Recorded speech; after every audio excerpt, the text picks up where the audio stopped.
Oh yeah, you read that title right. It's finally time for part 2 of the highly anticipated series, What If Yamcha Was the Strongest Sea Fighter? We absolutely crushed our like goal of 25 since we got like 1,000 views on the first one, which doesn't sound like a lot to some people, but that's pretty crazy for me. So I'd like to thank everybody that supported part 1, and without further ado, we start part 2 in the time chamber. About half an hour later in the time chamber, Yamcha is sitting around in defeat. It's hopeless. This new form isn't going to save him from starving to death.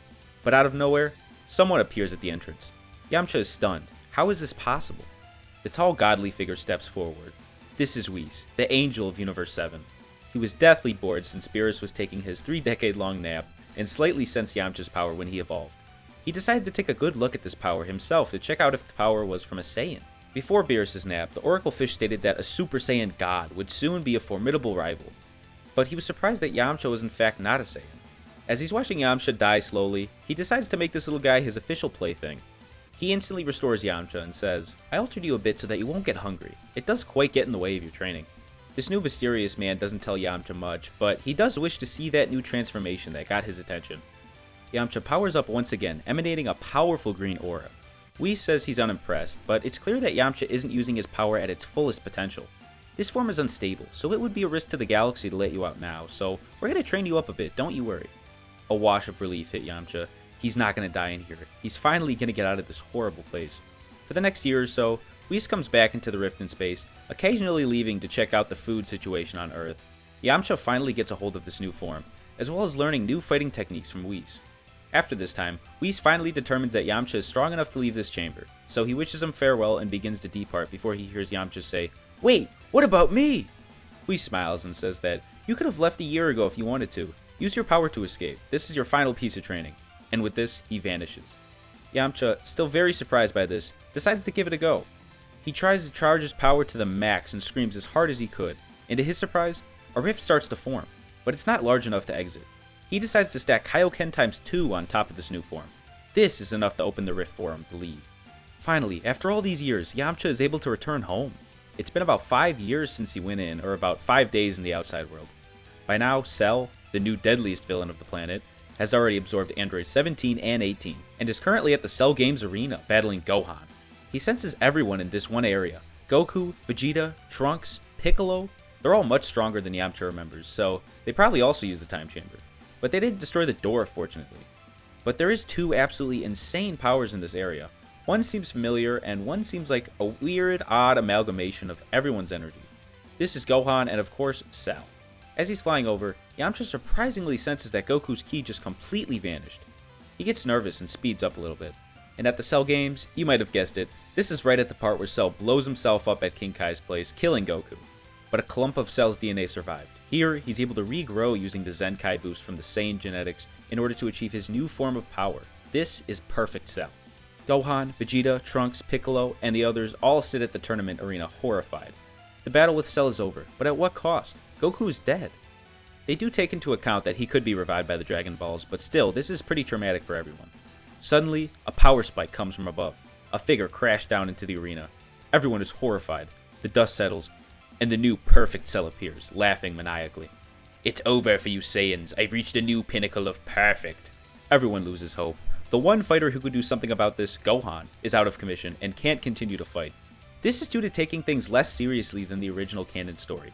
Yamcha being in the picture was one more fighter that could protect Earth, so Gohan thought with his dad, Vegeta, and Yamcha in the mix, there was really no point to train as hard.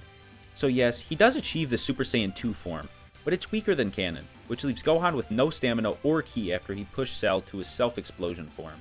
It's finally over. Or so they think. Suddenly, they all sense a familiar ki signature. This fighter slams down into the arena next to Gohan. Everyone is shocked to see that it's Yamcha. "Yamcha, we all thought you died with the accident in the time chamber." "Don't you worry, little man. It's a long story, but you can see I'm still kicking. I'm not sure who this guy is, but clearly he's an android, so you can sit down and get some rest. I'll take care of this." "But Yamcha, I don't think you're going to be enough to kill him. He's on another level. Not even Goku or Vegeta can put a dent in him. Even in this new form of mine, I'm not sure if I could do it." Yamcha just laughs and says, "Just watch him learn. Don't underestimate the Earthlings." And with that, Yamcha charges ki and releases his new form. With a flash of green light, he shows off his evolved state. Everyone around the arena is shocked that Yamcha's achieved power like this. Just how long was he training? It seems like he was in there for decades. Cell, astonished by this new fighter, decides to get the edge and rush Yamcha. He throws a punch, but Yamcha easily catches it. Time to show you a thing or two. Yamcha throws Cell into the air and catches him on the other side of the arena. He proceeds to get into a fight with Cell, completely overpowering him.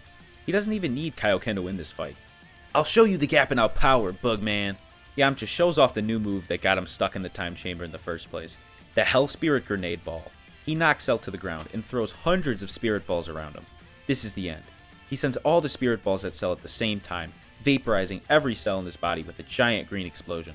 The dust settles and everybody knows it's finally over.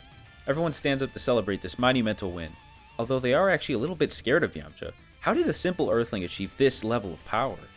After a long-needed shower and some good food, Yamcha sits down and tells everyone his story of where he's been for the past 5 days, or 5 years. He tells them the story of the Time Chamber, and about Whis, the guardian of the universe that saved him. Through the year of training, Yamcha tried as much as possible to learn about Whis, but he was pretty secretive with who he is and how strong he really was, so he had little to go off. Nonetheless, it was a fascinating story. Alright, so this is where the 7-year time skip in the canon story was. Here, Goku is training in Otherworld with King Kai and Pikkon. Vegeta, Yamcha, and Piccolo have formed a training trio that will train together every once in a while, and of course, Gohan is going down the scholar path. And he's not really training nearly as hard as the others, but training is still happening here. But it's slow compared to the Cell Saga time skip because it's 7 years and they're not prepping for any sort of battle. Until the 25th World Martial Arts Tournament happens, of course. Surprisingly, Yamcha doesn't join the tournament.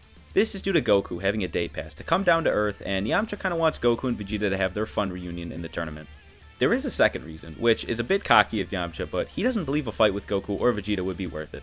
Maybe both fighting them together, but that's out of the question since the tournament is only 1v1s. I mean, Yamcha's not really sure how strong Goku is, but if he's as strong as Vegeta is, then it would make a pretty good fight. This choice lets the tournament play out the same way as it did in canon. Spopovich and Yamu steal Gohan's ki when he releases his power. The twins also escape due to Supreme Kai saying to let them go. After a brief discussion about who Supreme Kai and Kibito are, as well as what they're trying to prevent, the A-Team, composed of Yamcha, Goku, Vegeta, Gohan, and Piccolo, decide to go help with this, while the rest of them kinda stay around to finish up the tournament. From here we can follow canon for a bit. The Z-Fighters and the Kais find the base of Babidi, as well as Dabura.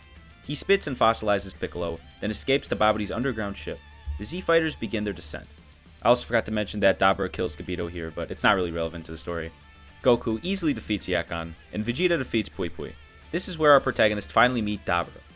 And while a little bit ago I did say that Gohan wasn't training as much as the others, he definitely has been training since the defeat from Cell. I would say that he has been training more than canon. The loss embarrassed him immensely, so he's not nearly as rusty as canon during this fight, and actually overpowers Dabura in his Super Saiyan 2 form. But this death is not in vain. While the fight's happening, Babidi is channeling all of his energy to use a psychic mental attack. Vegeta would be a great target for this, since he was an evil warmonger in the past. But there is another option, one with a much deeper pool of potential. This is Yamcha, the strongest fighter of the pack. But how can Yamcha possibly have evil in his heart? For this what if, we're going to base evil off of the classic case of the 7 deadly sins.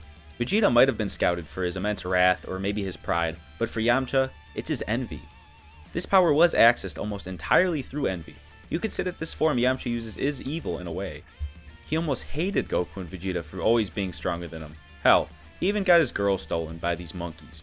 His hate was ember that fueled his training, and Babidi plans to exploit this with the energy he has saved up.